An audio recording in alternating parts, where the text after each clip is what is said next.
Pop quiz, listeners. Question 1. Technology Blows is a podcast about what? A. Standardized testing. B. The ultimate pointlessness of technological innovation under capitalism. Or C. The dark history of eugenics. And if you're thinking, damn it, I'm interested in all three of those things, well, I have great news for you. Today, the answer is D. All of the above. So you can put your number 2 pencil back in your Lisa Frank Trapper Keeper and just kick back and listen to me, your host, Dan Slimman, and my guest for this week, software engineer and my friend, Brandon Romano. Brandon, how are you doing today? Doing good. I'm doing all right. It's kind of a not so sunny day in Los Angeles, so I'm a little bummed out about that, but it's a great day. That's not so bad. It's cold here. I live in Connecticut. It's fucking cold. And I went for a run this morning, and I felt bad, and I wish I hadn't done that. Yeah, I really complain about the weather all the time in Los Angeles, which is like the classic Los Angeles native everyone person. hates it when you do that. Yeah, I know. Stop doing but that. I'm gonna continue doing it because it's I think it's only 60 degrees out today, and I'm sad about that. Oh, poor Brandon.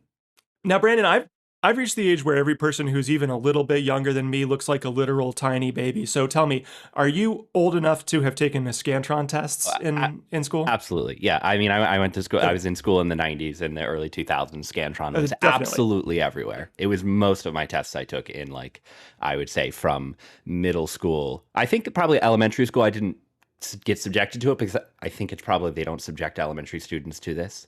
But middle school and high school and even in college a little bit. The elementary school kids can't really hold a pencil that well, I think. Yeah, I mean, they may do it now. I don't know. But everything's, as we'll talk about, everything's going electronic now. Yeah, so in case you don't know, in the year of our Lord 2025, Scantron is not as omnipresent in schools as it once was. So to explain what Scantron is a company that makes little, iPad-sized machines where you stick a multiple choice answer sheet in it, and it tells you whether the student who filled the sheet out deserves to go to college, which is great. Great invention. So good. I'm glad you know what Scantron is. And after this episode, you're going to know more about the technology of Scantron than almost anybody, including most people who use Scantron machines every day. Amazing. I'm excited. You should be. Scantron machines are machines that grade tests. And it's easy to see the appeal of a machine that grades tests for you because grading tests can be a real pain in the ass. But how much of a pain in what ass? To answer these important questions, let's go way back to the 1000s AD and talk about the first standardized test in the world, which was China's imperial examination. This was a test you had to take in order to become a state bureaucrat in imperial China, which was something a lot of people wanted to do because for much of imperial Chinese history, it was one of a very limited number of ways that a person could, who was not born into the nobility, could lift themselves up and their family up from a life of anonymous toil and obscurity into something resembling a middle-class existence. You could become a bureaucrat, you could become a merchant, or as a secret third option, you could start claiming you were the younger brother of Jesus Christ and start a holy war that ends up killing about 25 million people, or about 1 out of 17 people in your country. Wow. You had to take a standardized test to do this. Yeah, well, you had to fail it. Yeah. Yeah. that was this guy tried to pass the test 3 times and failed all 3 times. And after that, he was like, you know what? Fuck it. I'm starting a death cult. Wow. That's not good. I think we have a bad world history of people failing tests and then bad things happening as a result of it. So yeah. Art school tests. Yeah. We should just, you know what? Let's just give everybody A's. Yeah, give everybody A's. What could go wrong with that? Right. No child left behind. That's what we need. Yeah. Yeah. Every child is president now. Yeah. Anyway, so those were the choices: bureaucrat, merchant, or cult leader responsible for the deaths of millions. And if you decided, I don't have the back for a life of toil, and I don't have the capital to become a merchant, and I don't have the riz to lead vast millions to their deaths in a hellish civil war, you had to take the imperial examination and go into the bureaucracy game. And the imperial examination was mostly about learning quotations of classic literature and reproducing them flawlessly by heart, which sounds Yeah. really, really, really, really fun. I would be. I would not be good at this, but that's all right. I also wouldn't be good at being a bureaucrat. The procedure for the examination was honed over the course of centuries to be as resistant to cheating as possible, because I mean there was still cheating and corruption, but the process was very like outwardly, sort of showily anti-cheating, because the examination was kind of like a societal bulwark against dynastic decay. When your dynasty starts to decay, inevitably you're going to end up getting massacred in very unpleasant ways. So the people in charge had a real interest in at least giving the impression of a serious meritocratic process in order to avoid being massacred by populists, How which makes sense to me. how Go did ahead. somebody cheat on one of these tests back in the day? So there were a lot of very clever ways you could cheat on the tests. I saw an interview with some museum curators in Minnesota who have a pair of like 18th century or 19th century underwear that somebody had written tiny, tiny, tiny writing all over the entire pair of underwear, all the way around. And like you need like a magnifying glass to read it. And so they wore that, and that person got caught. They got caught So because they were like looking in their pants with a magnifying glass. probably, Oh my god! Wow. Okay. yeah. They were like, "Hey, man, do you see what that guy's doing with that mat? Are there any questions on the test about that? No? All right. Oh god. I'm gonna go over and talk to him." Okay. Um, Wow. That was good. yeah, I'm glad you knew the answer to that. That's a crazy thing. you could cheat, You could cheat. but it was not easy. You had to be very clever. You had to be cleverer than that guy. Yeah. Yeah, because when you showed up, you'd be searched for books, cheat sheets, money, so that you couldn't bribe any officials to help you cheat. And then you would be sent to your designated dorm room, and you'd spend the next several days in this tiny cell by yourself, just writing down quotations. No one at all was allowed in or out of the compound while the test was in progress. Even if somebody died, they wouldn't let the coroner in. I guess because like the coroner might be hiding Confucian cheat sheets in his bag of corpse tools. So the test administrators would simply wrap the body in a straw mat and toss it over the wall. Wow. Oh my god. I assume that this happened because it's the process that they Yes. have established. Wow. Okay. I don't know if that was something they had planned out that they were going to do that, but that's the solution they came up with because they couldn't open the door. Wow. Yeah. It's like picking the Pope, I guess. Like everybody's locked into a thing. So when you were finally done with your exam, you'd hand it in, and then it would pass through like a dizzying series of bureaucratic offices. So first, it goes to the sealing office, where the officials erase any personally identifying information like your name or the town you're from, and they give your answer sheet an opaque registration number instead of your name. Then it goes to the sealing office passes your anonymized answers off to the copy office, where everything you've written is meticulously copied, letter for letter, white space for white space, into a new document so that the examiners wouldn't be able to recognize your handwriting and give you an unfair advantage. And finally, the copy office submits your response to the examiners. And at least 3 examiners would evaluate your answers in turn before a 4th official assigned you a final score. So like this is the kind of effort it took in antiquity to grade 2 or 3 million standardized tests at scale. Yeah. I mean, this sounds like a meritocracy, right? I think that this doesn't. This does. I don't. Where is this a bad thing? I think this is pretty good.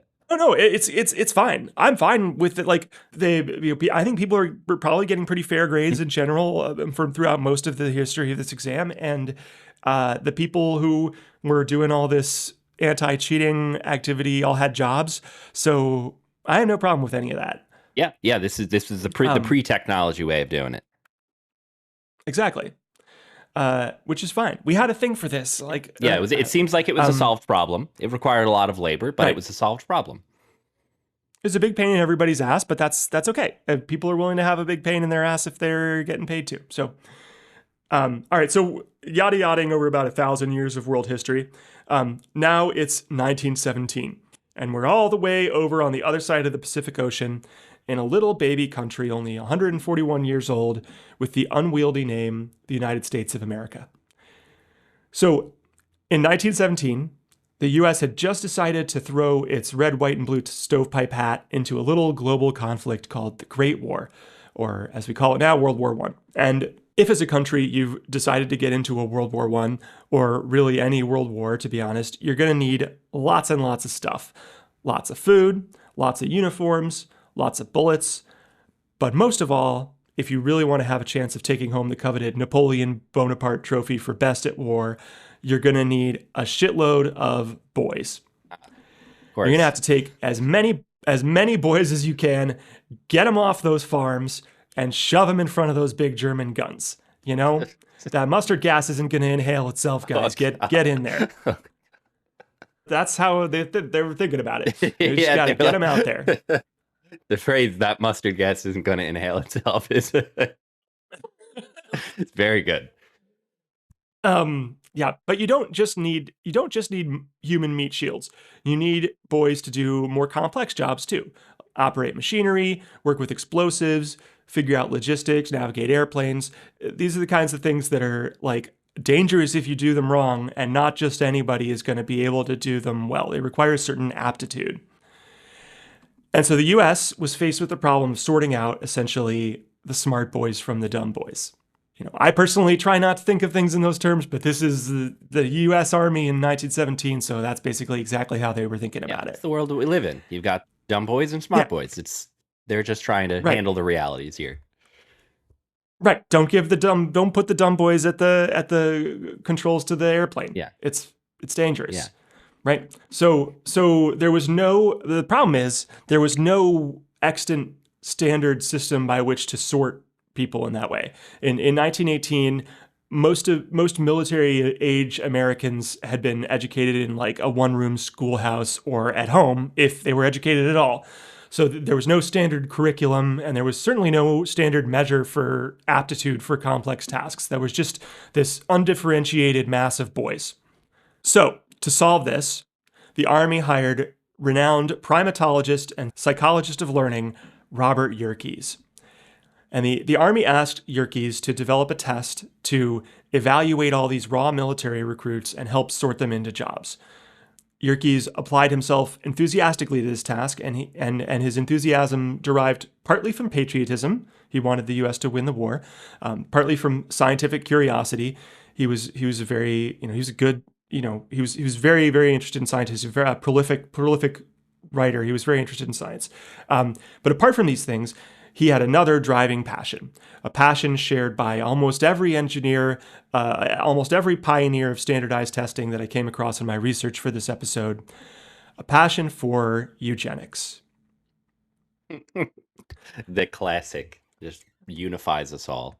Yeah, yeah, and it sure did in early 1900s United States. So if you're not familiar with eugenics, it's the idea that through selective human breeding, the human race can over time produce better and better people, and therefore a better and better society. It's a fundamentally racist idea that was very popular in America around the turn of the 20th century. And Robert Yerkes, this guy the Army hired to sort out the smart boys from the dumb boys, he was not just like one of these dime a dozen casual eugenicists who just goes to eugenics rallies on the weekend. To quote Edwin Black's 2003 book, War Against the Weak, Eugenics and America's Campaign to Create a Master Race, Yerkes was a member of many elite eugenic committees, including the Committee on the Inheritance of Mental Traits and the Committee on the Genetic Basis of Human Behavior. Guy So sounds great. He's got his problematic. eugenics credentials.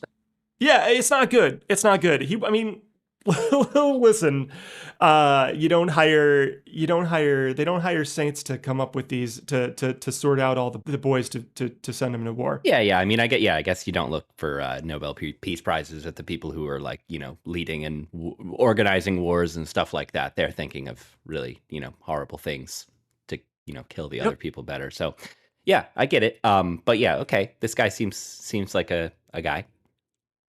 I don't like him.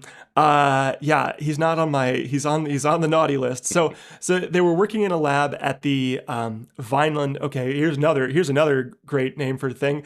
They were working in a lab at the Vineland Training School for Feeble-Minded Girls and Boys in New Jersey, Okay, yeah, yeah. which is I like, actually know where Vineland is. I have a friend that grew up yeah, in it's Vineland. in Yeah, okay. So wait, so the feeble mind, what is it? What's the school name again? the Vineland Training School for Feeble-Minded Girls and Boys. Wow, this feels like a threat. Like Yeah. to if you have like a child, you could be like, I'm going to send you to the Vineland School for Feeble-Minded Boys. Okay, very Yeah. good. So it was sorry. So was this guy? He was running it, or he was part of it? He was I think that's where they sent him to get his team together. He got a team of like six other hotshot eugenicists, and they came up with a test, and they were working at that school. And the test was called the Army Alpha. And then later there was another one that was bigger called the Army Beta. These are cognitive tests designed to be administered at scale to military recruits in groups of about 100 in a standardized controlled setting. Basically, they're the first modern standardized tests. And these tests rely heavily on the multiple choice format. Yerkes didn't invent multiple choice. That distinction belongs to Benjamin D. Wood, another eugenicist who had designed it a few years earlier while working under the hugely influential psychologist and rabid eugenicist E.L. Thorndike. These guys they're They got cropping up yeah, and they everywhere. got some names like Thorndike. Yeah. Like Yeah. yeah. Okay. Yerkes. Who's the other guy? Well, we'll get to him. Yeah, his name not too bad. So yeah, they're all over the place. They're coming up with tests, and the actual content of the test that Yerkes and his team came up with was fucking bizarre. I mean, these guys were among America's foremost experts on human learning, or they were, even they were, though they were other things also. And the multiple choice questions they designed for the Army Beta were things like Marguerite Clark is a suffragist, B singer, C movie actress, or D writer. And here's another one. The game 500 is played with A rackets, B pins, C cards, or D dice. Wow. Okay. The So answer so they being were like these were like cultural. You had to have cultural knowledge to pass these tests, basically. Yeah. absolutely Okay. yes. Which, like, in what fucking way does that measure people's aptitude for military Yeah. Yeah. Yeah. tasks? I Yeah. don't Yeah. Yeah. I understand. mean, I certainly don't know. I certainly don't know the answers to both of those questions. So, I guess I would be sent to the Vineland School. Yeah, yeah, yeah. Sorry, you're going to the trenches, buddy. Yeah. Yeah. No. Yeah. That's actually where I'd be sent. Okay. Um, Very good. yeah, it kind of blows my mind how bad this test was for a test that like six education experts were asked to design for the entire military. Um, yeah, but they used it. So I understand the first implementation of a new technique is never the best one, but come Yeah, on, yeah. This come on. seems quite bad. So this was the actual test that they used to sort. It's like, okay, you go to the trenches, you go to the office to tell Yes, what boys go to what trenches. right, Wow. Okay. right. Rough. I'm not sure. Yeah, I'm not sure if they were just if like the test creators were so insulated from society at large that they didn't realize how much of this knowledge in their questions was based on like geography or social status rather than innate intelligence, or if they were deliberately trying to write a test that would produce the results they wanted as ideological eugenicists. Yeah, Uh, probably that. I would imagine. Probably that. Probably that. Yeah. But whichever it was, Yerkes concluded from the initial test results that, and buckle up here because here's a sentence. It would be totally impossible to exclude all morons because 47% of whites and 87% of Negroes were shown to have a mental capacity below that of a 13-year-old. Oh boy. Um, yeah, who boy. That was a quote Whereas you only just made up, right? For the podcast. Yeah, that was me. me, Yeah, Dan Sliman. Thank you. I'm just telling you about the test. Yeah, yeah, that was a quote. That was a quote from Dan Sliman. And only of course only 0.1% of men from Dutch stock were considered to be morons. Of course. Ah, Yeah. Yeah. eugenics. Wow. Anyway, Yerke's research on testing was heavily relied upon a few years later by the inventor of the SAT, the Princeton eugenicist and racist piece of shit, Carl Brigham. So yeah, standardized testing deeply tied to eugenics, which is not a coincidence, right? If you believe that race makes some people better than others, then it makes sense to try to sort people by how good they are, and that's what standardized testing is for. Yeah. Yeah. Wow. It's problematic. It's very interesting how everybody who's into standardized testing is also into eugenics, but I feel like I do see the correlation here of like if you're trying to sort Yeah, people, like that would be a tool that you would maybe reach for and try to make it quote unquote unbiased to, see like look, see, they didn't know who this upper right. class, white person was who in this particular city. Or they Yeah, didn't they know how to play 500. yeah, yeah, exactly. You don't know how to do that? Oh, you must be dumb to the trenches with you. Yeah, yeah. It's pretty brutal. Um, anyway, the war ended, which is great. Yeah, Good for it that. worked out. Yeah, and around about the late 30s, early 40s, eugenics went out of style in the United States for reasons nobody remembers. I can't think of anything that happened in the late 30s, early 40s that would have made people a little suspicious of eugenics. But Something happened. it was just a fad, I guess. So in 1959, we get Iowa professor Everett Franklin Lindquist, who invented the ACT, or American College Test. Really, really bangers of early American names. Yeah, I know. coming through Really, today. really some good pulls here. And Lindquist, as far as I can tell, was not a eugenicist. So good job, Everett. Great, you get the coveted Technology Blows Award for not being a eugenicist. Wow. He was huge in standardized testing. So he before the ACT, which was designed to test practical knowledge in college applicants, Lindquist had invented the first standardized test given to elementary and middle school students called ITED, which is short for Iowa Tests of Educational Development, which are still used today in many high schools. Did you have to take that? I didn't have to take that one. Iowa test of development, Yeah, is that a yeah. thing that's given nationwide or just in Iowa? I think in some states, Oh. it's given in some states and not other states. I don't think I don't think I took the ITED. I think I took it's the ACT. That's the one that's like alternative to the SAT, right? I think I took that one. Yeah, yeah. It's you usually take both. Yeah, But, I took both. yeah, yeah. That's the ACT. He invented the ACT. Okay, yeah, cool. He also developed the National Merit Scholar Qualifying Tests, and he didn't just invent tests. He also invented one of the first machines for scoring tests. This was patent 3050248, and it used magnetic induction. It would pass your sheet through the machine, and there was like a coil that would pass a current through, and depending on whether there was pens. I think you maybe had to use a special kind of pencil or to take the test, and you needed these like special transparent sheets to do it. But it would it would grade your test automatically. It wasn't the first one because there was the IBM 805 before this, but that used electrical conductivity. So with that one, there actually had to be like electrical contacts that would come into contact with the paper, which was pretty complicated. So his invention, Lindquist's invention, was the first one where nothing had to touch the paper. It was all done, passively.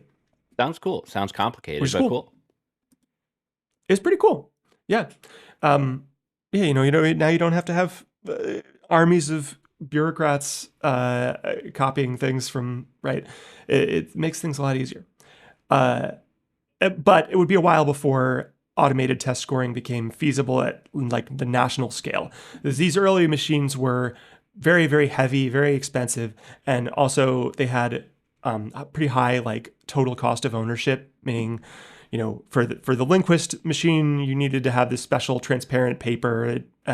For the IBM 805, you needed like a full-time technician who knew how to program the machine so that it get all the test answers right. It's very expensive. Yeah, it seems complicated. I would imagine not a lot of people adopted this technology as that came up, or was it so valuable that I, they did use it? I think the military used it, Yeah.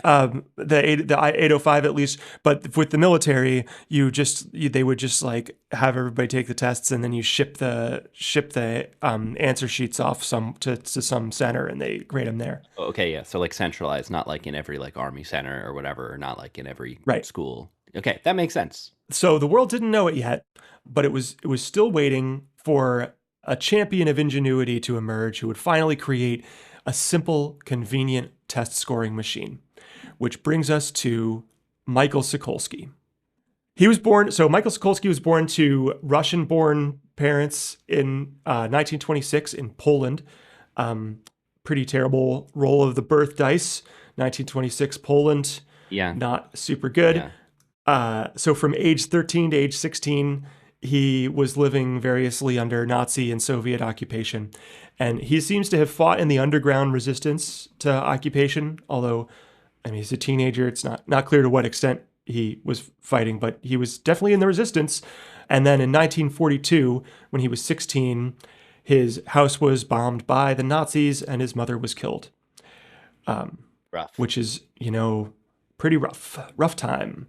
Sounds like his father was already out of the picture, so he understandably decided to get the fuck out of Poland.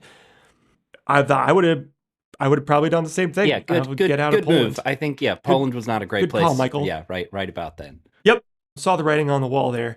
So he made it to Allied territory, and then he enlisted under British command and fought as a tank driver in the final Allied push to capture Rome, where he was wounded and got a medal. So, he got to give it back to those Axis guys, which is great. At the end of the war, and he lived at the end of the war, he decided he was like many of his countrymen, that he didn't want to go back to Poland under Soviet occupation for very good reasons. And so he joined the Polish Resettlement Corps, which was an organization set up by the British to find new homes for Polish soldiers who didn't want to go back to Poland. And he lived in Sweden for a bit and eventually settled down in St. Paul, Minnesota, home of the St. Paul Saints. Really fun minor league baseball team, and also the absolute goddamn best Somali food you'll eat in your life. Really? Okay. If you check out if you're ever in St. Paul, go to a Somali restaurant. It's gonna change your whole life. Wow. I'll have to give it a shot. I don't know when I'm going to Minnesota, but we'll see. Yeah, most people don't, but take my word for it. So he worked his way through college and he got an engineering degree, and then he got hired by IBM and worked for them for half a decade before founding his own company, Daytronics, in 1966 at the age of just 30. And like, man, hell of a life to have lived all by age 30. He's like 30, and like, yeah, that's that. I feel like my life is quite boring as compared to that. But hey, it gives you hope that like, hey, after 30, you can start your own. Is this guy a eugenicist as well, or no? He sounds like he's actually one of the good guys, right? No, he's not. I mean, he's a normal dude. Okay. The only thing I found about him that like hinted at his politics was that he was a advisor to the Orange County Sheriff's Office late in life. Okay. After he moved to LA, which in the 60s. So Orange County Sheriff's advisor in the 60s implies certain things about your politics that are probably pretty messed up, but he wasn't a political guy really. Okay. Yeah. Okay. Sounds good. I'll consider him a good guy for now. He seems fine. When he was at Daytronics, he filed his first patent, which was for a photoelectric sensing apparatus to be used in scoring tests. And in 1972, after selling Daytronics to 3M, Sokolsky picked up and moved from St. Paul to Santa Ana, California, a suburb of LA that, as far as I can tell, does not have any Somali restaurants. Yeah, I'm not over there too often, but I've not seen a Somali restaurant over there. Yeah, no, I searched on Google Maps, couldn't find Couldn't any. find a So single one. Wow. little bit of a downgrade Somali food wise. But he moved, so he didn't move there for the Somali food. He moved there um, to join this new company, scrappy little startup you might have heard a thing or two about called Scantron. The founding CEO of Scantron, who hired him, was more of like this businessy, salesy type guy named William Sanders, or Bill Sanders. He was a Southern California native, 11 years Sokolsky Sr. And we'll talk about Sanders shortly because he's responsible for Scantron's second great innovation. But first, I got to talk about how that Scantron machine works. You ever seen one of these? You ever seen one of these in action? I actually have seen one of these in action. One of my teachers in high school showed it to me. Hell yeah. Oh, you got the tour? Yeah, Jealous. I got the tour. Yeah, I had this is a small aside and you can cut this, but it's a funny story that I'll share with you.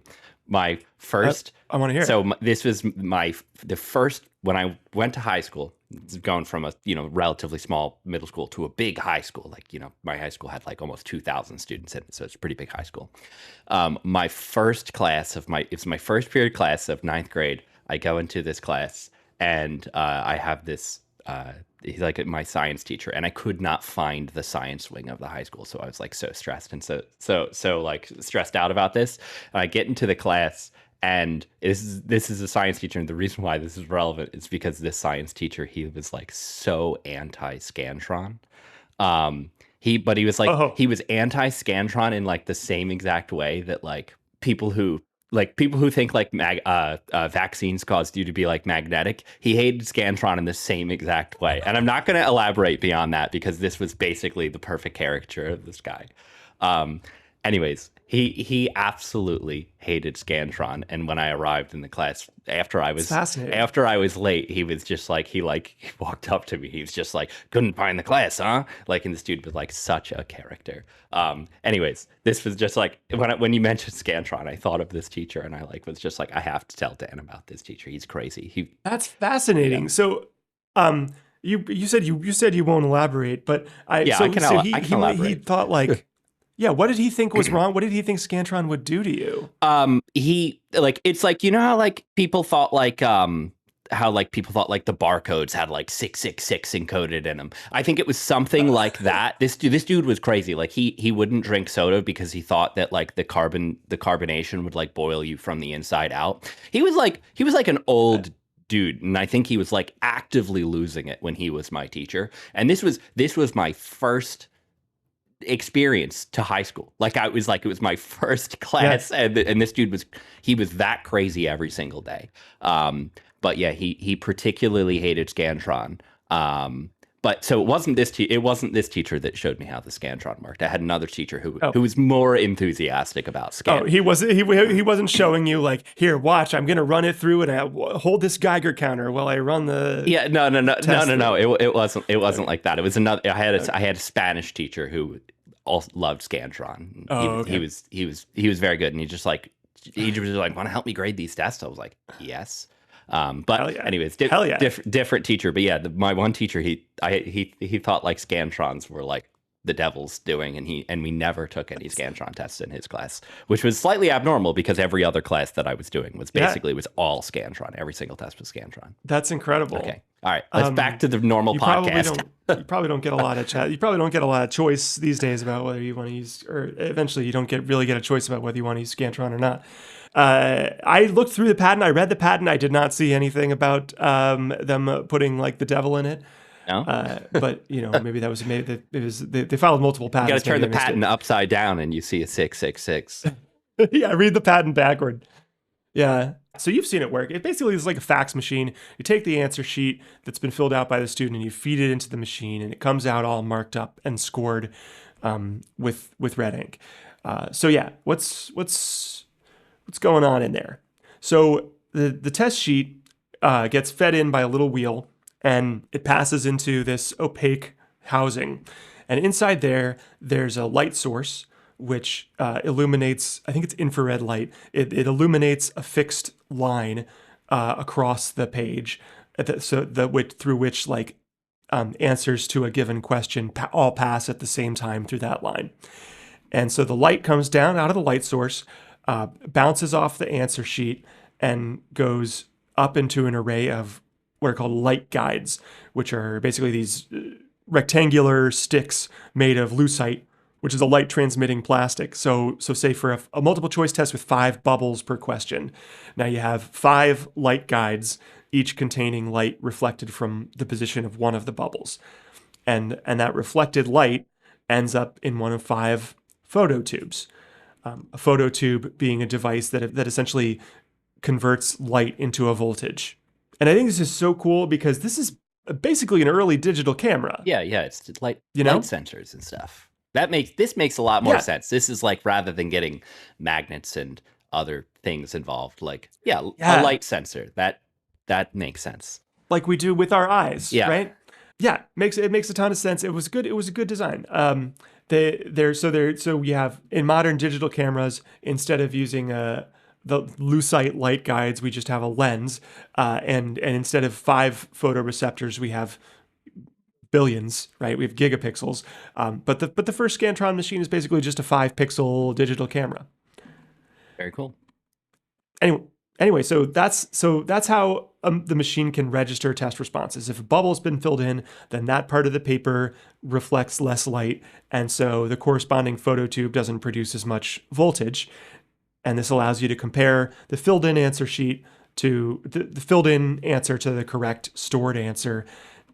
And as the sheet passes through the machine tallies up the correct answers to produce an overall score. Pretty straightforward. Yeah, makes sense. Now, of course, in order to know which answers are correct, the machine needs to refer to an answer key of some sort. Sokolsky's previous design that he had developed at Daytronics worked by having like an answer key card, which would be simultaneously read by the machine with each completed test paper. So you had to feed in at the same time. You had to feed in the answers and the responses. And if you fuck it up, and get them misaligned, then you might get a completely wrong result, which was not practical enough to be adopted by schools. But this new one is more practical because you only have to scan an answer key one time, and the answers get stored in the machine on a state-of-the-art new technology invented only 7 years prior in 1965 called random access memory. Yeah. Or RAM. RAM. Wow. How much RAM did it have to have? You heard of this stuff? I've heard of this stuff. I've heard it's getting expensive nowadays. But I have heard of this stuff. Yeah. Boy. How much RAM did it have? It was pretty expensive then in 1965. Yeah. I don't know how much RAM it had. I would so let's think about it. So the 50 questions per sheet. Let's give it, there may be other stuff that needs to store in there. So let's say 100 of each question would be like 2 to 3 bits of entropy. So I would think it would be somewhere around 400. Would need probably like 200 to 400 bits of RAM. And they used to build these things. They didn't have they had common parts back then, but there was a lot more like manual soldering of this like hardware. So I bet they had exactly the amount of RAM that they needed. Yeah. There. Okay. Well, how many bits do we need? All right, let's pull them out of the bit of RAM drawer, jar and solder them on there. Yeah, pull them out of the bit jar and start soldering. That's probably actually how it worked. Although I'm certain that once they probably mass produced these at some point. I mean, they certainly did mass produce them at some point. Eventually, they had them at my school, and we used them, and we did exactly that. I remember we sent in the answer sheet, and then we started feeding in the rest of them. We didn't have to do any weird timing. That seems very impractical. So we had the nobody would want to do that. Nobody would buy that one. Yeah. That wasn't even Scantron. That was Daytronic, which was bought by 3M. So 3M got the bad design.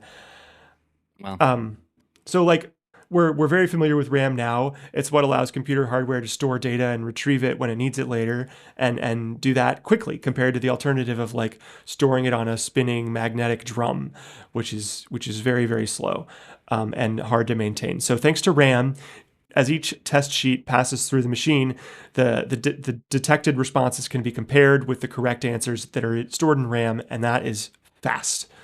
Manually scoring a multiple choice test takes a person at least a minute, often more. This machine could score one in about 2 seconds. So about at least 30 times faster than a person, Efficient. which is great. Who needs labor? And this was We got machines. right. Well, we'll get to that. So, but it seemed great. This was like the most practical implementation to date of a test scoring machine, but it was still mostly based on prior art, right? Like there was nothing novel about the machine really. It was based on all prior designs for doing other things like voting machines or other test scoring machines. What was truly, if you ask me, the first great innovation of Scantron was the design of the answer sheets, right? So if you want to have an accurate, fast Scantron system, the answer marks need to be placed very precisely, right? All the potential answer marks for a given question need to pass through that lit up region of light at the same time, and the machine needs to know exactly when that's happening so it can measure the voltages from the phototubes and see what answer was picked. And so the Scantron answer sheet is itself kind of a marvel of engineering, even though it's just a sheet with markings on paper. So like I'm sure most listeners have seen a Scantron sheet before. It's a long, narrow strip of paper with printed markings on it, usually in green ink, and it has a series of little oval bubbles arranged into neat rows. So you're supposed to fill in, take your number 2 pencil, and you fill in the bubble for each that corresponds to the correct answer for each question. But off to the side, you usually don't pay attention to this, but off to the side on the sheet, there's a little column of black rectangles that you are just meant to. There's nothing interesting about them. You're not interested in that. You're filling in the ovals, right? Don't worry about what those rectangles are doing. So those black rectangles are for the machine, so that there's one for each answer row, and they're like timing markers that tell the machine when it should take a reading of each row. If you see a black rectangle, then that means the answers are in front of the scanner right now. So take a snapshot, and that registers the answer. Pretty smart. Which is cool. Yeah. Which is That is pretty smart idea. That is cool. You know why they had to use a number 2 pencil? I do. You don't anymore. But originally, the idea was if you use too hard a pencil, then your answer might not show up well enough for it to reflect the light and be registered as a correct answer. It would be too light. The mark could be too light. If you use too soft a pencil, then if you erase your answer, it might still register as an answer because it would smudge and not erase very well. And so number 2 is just the pencil that they tested it with at the lab, and they knew those worked well. So that's what they told everybody. You have to use number 2 pencils. It says it on every sheet. I do remember that. I remember having a lot of anxiety around filling in each bubble perfectly, because it would be like, I think one time I got a test back, and obviously the teacher could like amend it if you actually got the test wrong and the Scantron read it wrong. But I remember I like filled in a circle incompletely and it didn't measure it or whatever is the correct answer. Oh. And I had anxiety about filling out Scantron tests for the rest of my school career. Yeah, as well you should.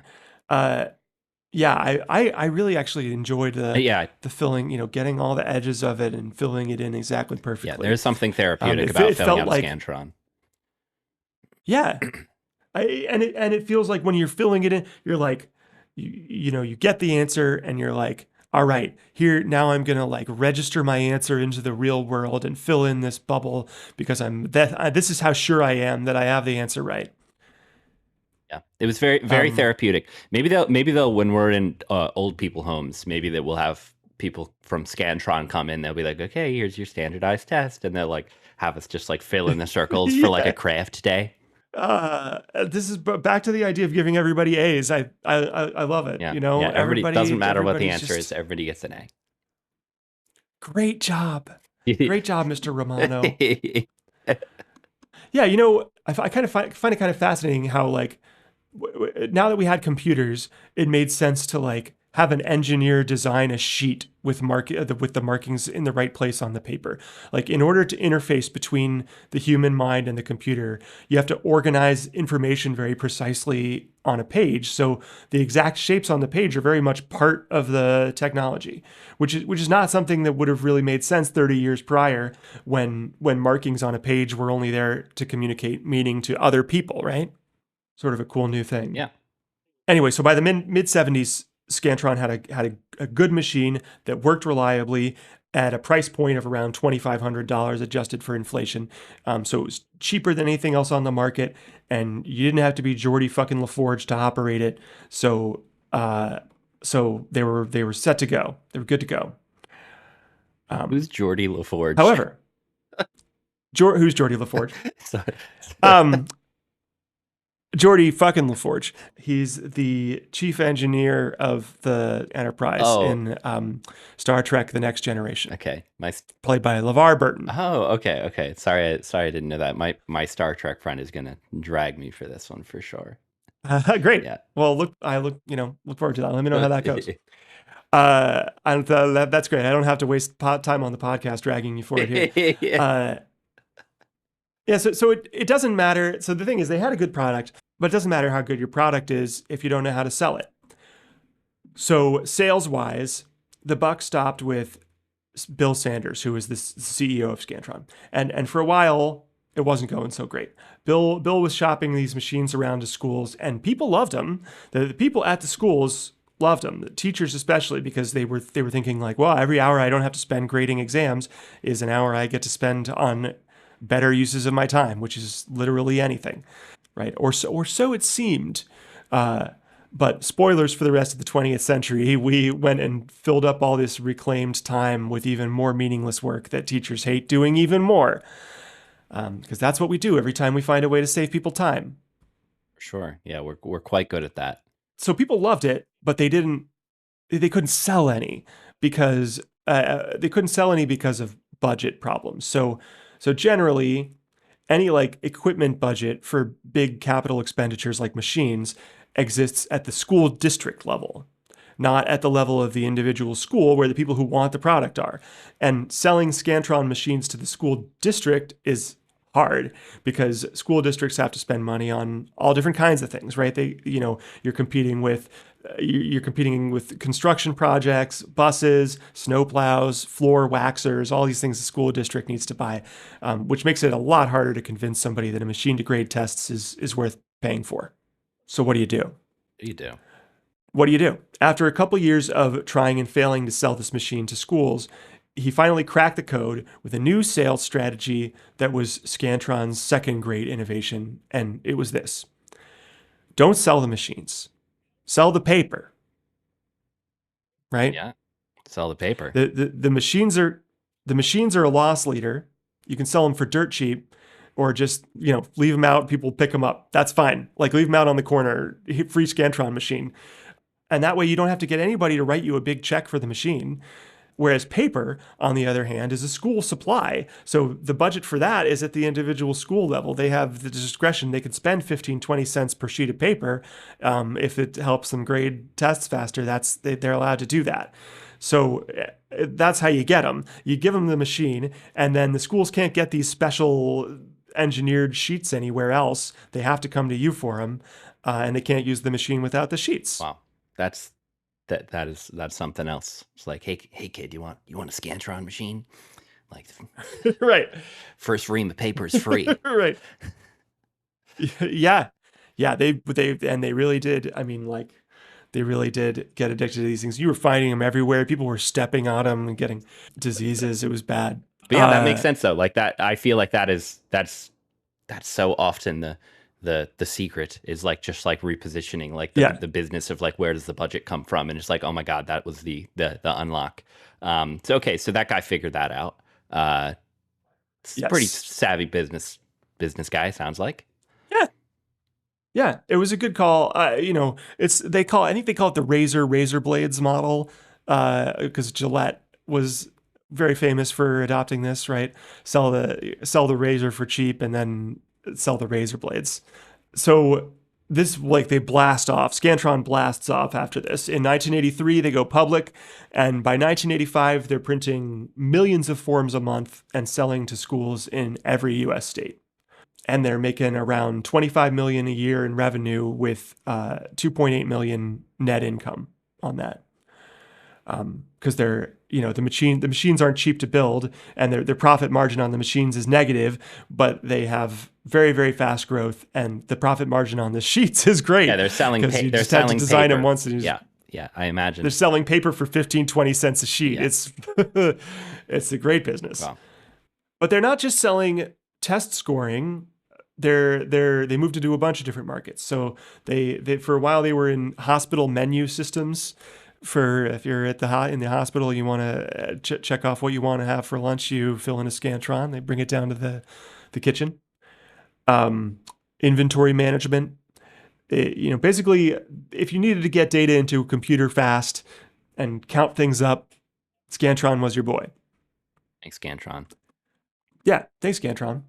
Their bread and butter though was always testing, but they were huge meteoric success all nationwide. Everybody. I asked a friend of mine who grew up in France if they had these in France, and I described it to him. He's like, "I've never heard of that. That sounds very American." Yeah, it does seem like a very American thing. It's just like standardized piece of paper in front of every student.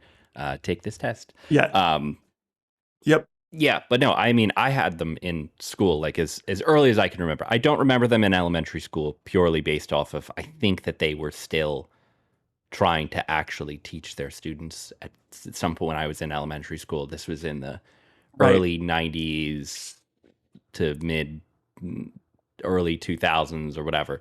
Like, so I think that they didn't use Scantrons then, but yeah, as soon as I went into middle school, it's like every single test was a Scantron. It it takes maybe 5 years, 5, 6 years to like sap enough of the humanity out of these children so that they can be made to take standardized tests all day. Yeah. Yeah. So what do you do in those 5 years? I guess you got to teach them. Yeah, I think so. I mean, I was good at the Scantrons though. I was so good at multiple choice tests that like it was Yeah. to my detriment as like as my development as a human being, because I was so good at being able to 15 minutes before a test look at the study the material and cram it into my brain and be able to regurgitate it in like a multiple choice format that like and that was my Right. school from middle school to high school basically was all these scantrons, and it was like I was really good at like being able to memorize a lot of information in a short period of time and then Yeah. immediately drain it from my Same. brain afterwards. So I got really good at that skill, and then my first class in college literally I made the freshman move of like I had an 8 a.m. class, and what was my 8 a.m. class? It was Yeah. calculus, and Uh, yeah, and that class did not benefit at all from like memorization, and it was like I was like hit with like a ton of bricks. I remember no. that class being like, You oh can't shit. just memorize all the integrals. No, yeah. Just like let me just pull out my list of all integrals and all derivatives. Yeah. Well, let me just look at all the derivatives that I wrote on my underwear here. Um, Yeah, exactly. But yeah, so anyways, I was really good at the Scantron tests, and that definitely yeah. it hurt me. I think the theory, I guess, is get all the high school, get everybody to take the standardized tests up until they finish high school, and then we'll know which ones are going to college and which ones aren't based on our sorting system of everybody's scores. And then once they get to college, the smart kids will be smart enough to figure out how to write essays, right? I mean, I think that seems like it's the theory, and if it's not the theory, then what are we doing? I mean, I'm certain that Right. there's probably some level of like No Child Left Behind probably perpetuated this like standardized testing thing. Is that part of your script? Am I jumping ahead at all? Okay. You're not. You're taking a small step ahead. It's next. Okay, there you go. I'll leave you Um, to it then. Let's talk about that. yeah. So because tests were so convenient to grade now, multiple choice tests quickly became the default kind of evaluation in schools. So like instead of all the other kinds of testing, right? Essays, short answer, oral tests. why would you give any of those if you multiple choice tests have the overriding advantage that they can be graded in seconds by a machine?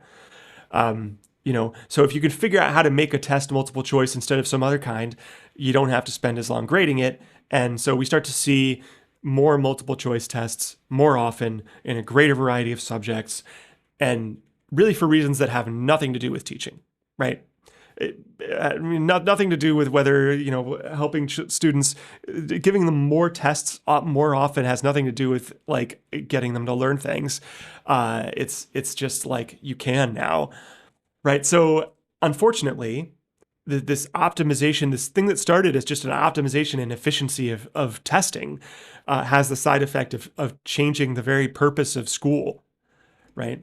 Multiple choice tests might be a good way to measure knowledge in some domains. We don't use them for measuring knowledge in inappropriate domains only. Increasingly, we use them to predict outcomes and decide the fate of students and even of entire schools. And rather than the school's role being to teach students, its role becomes to sort them into jobs, just like Robert Yerkes did with his Army beta test. And I think Scantron has a big hand in this by making industrial scale multiple choice test scoring possible. Yeah, yeah. It seems like this would have not happened without the technology. I think we would have teachers would have been forced to continue to teach without this technology. Yeah, which would have been a disaster. We would have lost to the Russians. So in 2002, Congress passes the No Child Left Behind Act, a centerpiece of President George W. Bush's legacy with strong bipartisan support. Everybody loved it. Great idea. Because you got to hand it to him on the branding. It's like, oh, you oppose No Child Left Behind? Which children would you like to be left behind Yeah, then? yeah, Right? yeah. It seems nothing could go wrong with that. That seems like a really great idea. But yeah, no. As such, it's like you name the bill something, and it's like, wait a minute, you didn't vote for that. It's like, well, did you read the details of it?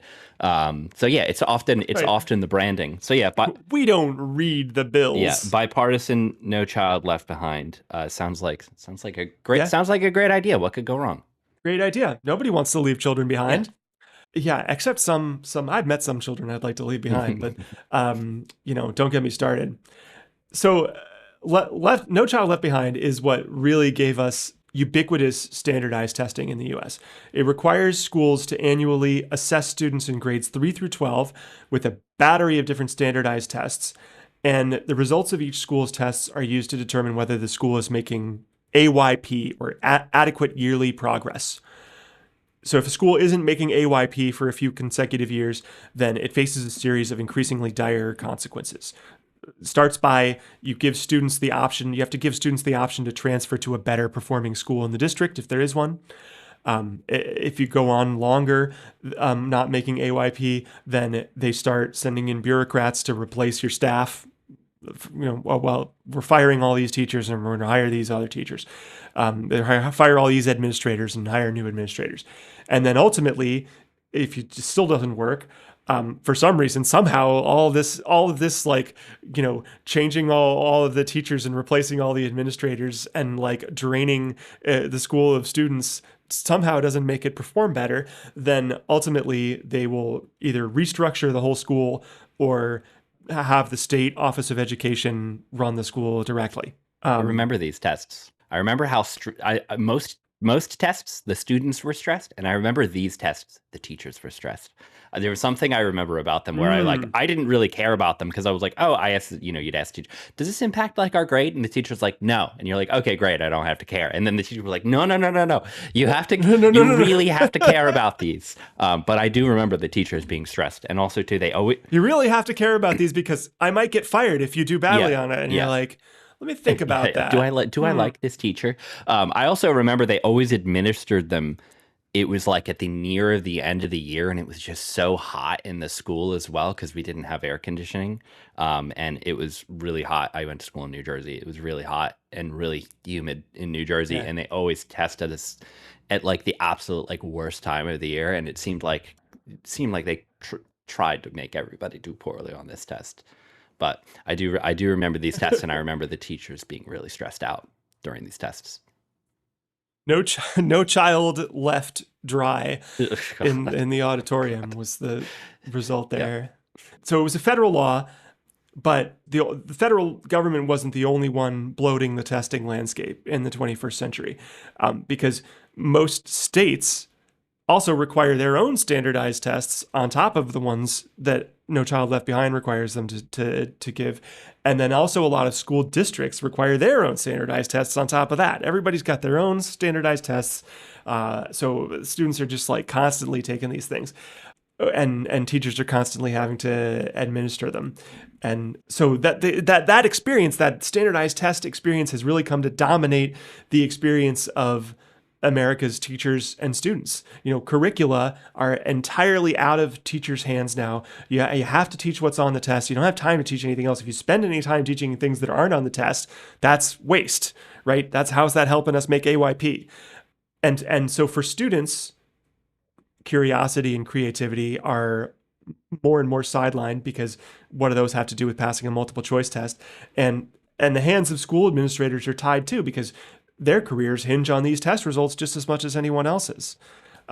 So great. Scantron started by making it easier for teachers to grade tests and ended up as a central pillar of this bureaucratic hellscape in which test results justify draconian punishments for struggling schools. Struggling schools, which, by the way, of course, a disproportionate number of these schools that are doing badly on the tests serve mostly poor kids and kids who are disadvantaged by poverty and often racism in the first place. So great system. Thanks George W. Bush. Yeah, thanks, Bush. Seems like a bad guy. He's a bad guy in this story. I don't know about this guy. Yeah. What else is this guy gonna do? Is he gonna like illegally expand the surveillance state or something? I don't like this guy. So somebody ought to throw a shoe at this guy. At the time of this recording, tomorrow is the anniversary of the George W. Bush shoe throwing, which I have on my calendar every year and I celebrate at my home. What year? What anniversary is it? Are we on the 25th anniversary? No, it would be the 20. Let's check that out. Shoe throwing incident. Was 2008. So this is the 17th. Wow.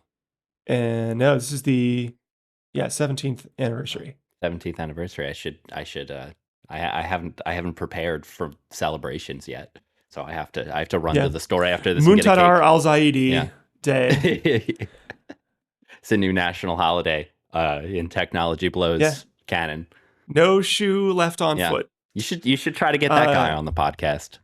What's he up to? What's he up to? Is he still around? What's he up to? He's a broadcast journalist. He works for Al Baghdadi TV in Egypt. I should have been emailed. Yeah. Tell him you got a podcast. He had a glow up. He's got a nice beard. Really? And he's got a good look now. Are you simping for this guy right now? a little bit. He threw a shoe at George W. Bush, so it's like, he's really up there already. That just made my heart. I like him. Nice. Yeah. But Bush was definitely, Bush was definitely my first kind of awareness of like politics growing up, because it was like everything before that was just like, it's just like politicians doing politician stuff. And Bush was like getting like shoes thrown at him and like, other like ridiculous shit that he was up to. So anyways, No Child Left Behind. Yeah.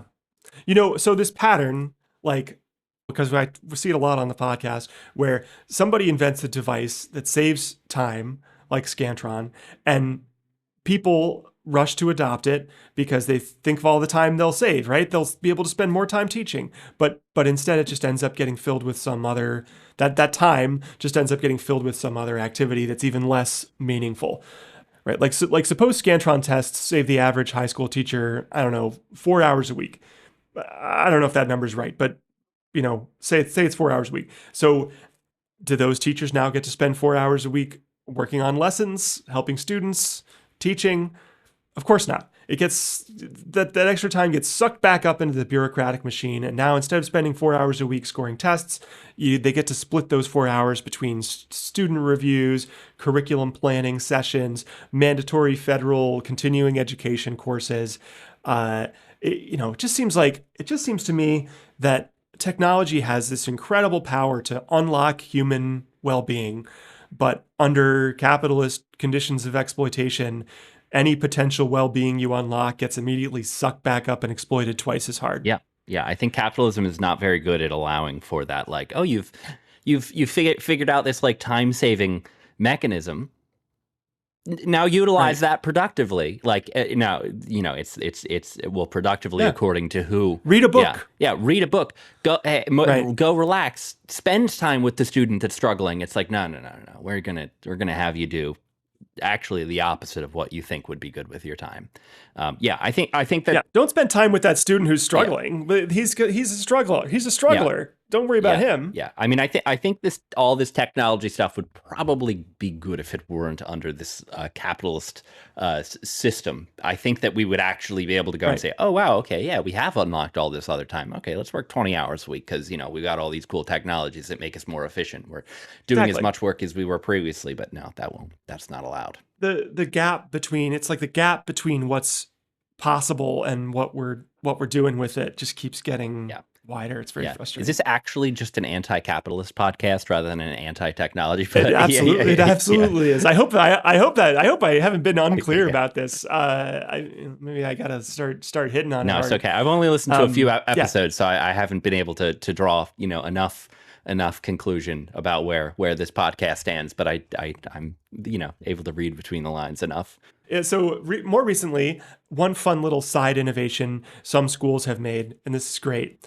We really put the incentives in place for this awesome technological innovation, is that they have students pay for their own Scantron sheets. Really? Is this a thing? Yeah, Oh God, yeah, going yeah. into like Scantron debt, I like because oh my right. God. Right. Welcome to the school. Now, if you want to take any tests, you're going to have to buy your sheets from the.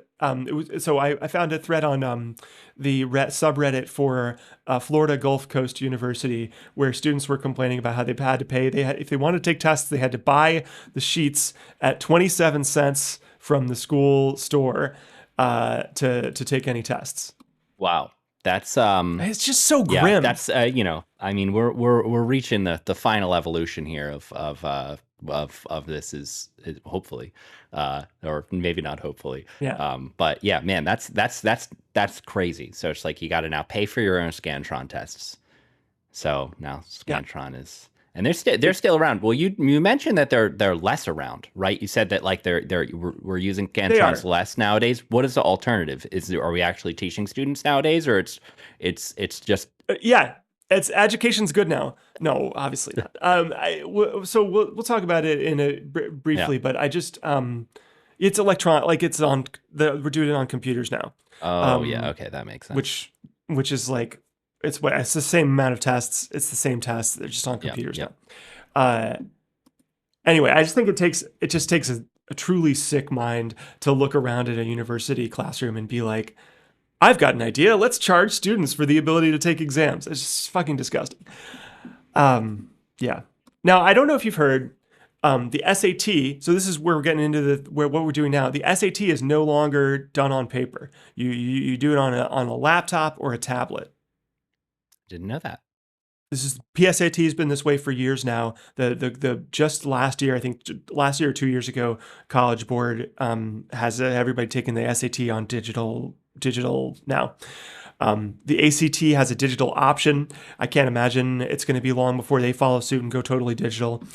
Right. So has anybody checked up on our old buddies over at Scantron, see how they're doing, see if they need anything? Because they're not the ones running the digital tests. Well, the current leader of Scantron, the company's president since December 2024, is a former teacher with a PhD in comparative education named Mary Michael Sellers. And I read an interview with Mary Michael for CXO magazine. I gotta say, I don't think she's going to be the one to lead Scantron out of this crisis. Here's an example of how Sellers talks. See how much of this you can make heads or tails of. She's discussing how Scantron is adapting to the modern world. We're evolving from a data capture provider into a modern intelligence partner. This involves applying AI, cloud infrastructure, and seamless digital workflows to reimagine what's possible. We're upgrading our assessment and survey platforms to generate real time insights, reduce administrative burdens, and personalize outcomes. Yeah, she's not going to make. You catch the? I do not catch her drift at all. I Yeah, have no idea what the hell she's talking I don't think about she here. does either. She's just throwing out words. No, She just needs to it's accept that it's just all computer now, right? Donald Trump was right. yeah, It's all computer. Scantron it's all AI, cloud infrastructure, and seamless digital workflows. Scantron is a thing of the past. So they're going at they're done, right? Or no? Are they going to they're going to save it? Hey, it don't. I'm not here to give out stock tips, but it doesn't feel like I don't know. Maybe she's actually this is exactly the leader they need. I found a picture. I was looking around for researching her. I found a great picture of her holding a holding a big fish on a boat on a lake, and I didn't know what kind of fish it was, so I posted on social media asking people help me out, like what kind of fish is this? Does it look especially big for a fish of this kind? And it's a red drum. So thanks Brad Greenlee Yeah, on Mastodon for filling me in on that. impressive. Pretty Yeah, good. So she can catch a yeah. fish. If you can, I always say if you can catch a fish, you can run a company. And So transform it to the digital age. So what is Scantron? Does Scantron have anything going for them anymore? Or no, they're they do. I mean they have some money in the they have some skin in the game of digital testing, and they're expanding. They're trying to like get expand out of the testing market again. They tried a little bit in the 80s, but it didn't really pan out for them. They're trying to find other kinds of data entry solutions that Scantron can provide, but it it might be it might go the way of the dodo. yeah. Anyway, so like the education system is seems to be abandoning Scantron. Does computerized testing reduce testing related labor any more than Scantron does? Maybe, but at the end of the day, it doesn't matter because we're just going to come up with more meaningless work to do. I want to end by talking about quoting from the obituary of William Sanders, the CEO of Scantron in the 70s. His obituary says when he introduced his machine, teachers loved not having to hand grade their multiple choice tests. The students, well, what student has ever looked forward to a test? Which is cute, but I think Scantron has more to answer for than students having to take tests, right? You could say somebody else would have invented the machine if they hadn't done it, but they did, and it kind of made No Child Left Behind possible, which has been an absolute disaster for humanity in the United States. So I think that Scantron actually has quite a bit to answer for as a technology. Yeah. I think their net contributions to society have been probably negative while they extracted value out Yeah, of society, which is, capitalism. There you go. that's what Yeah, you do. that's what you do. That's what you do. That was so that was in his obituary. The like self-awareness that like students Yes. hated taking his tests.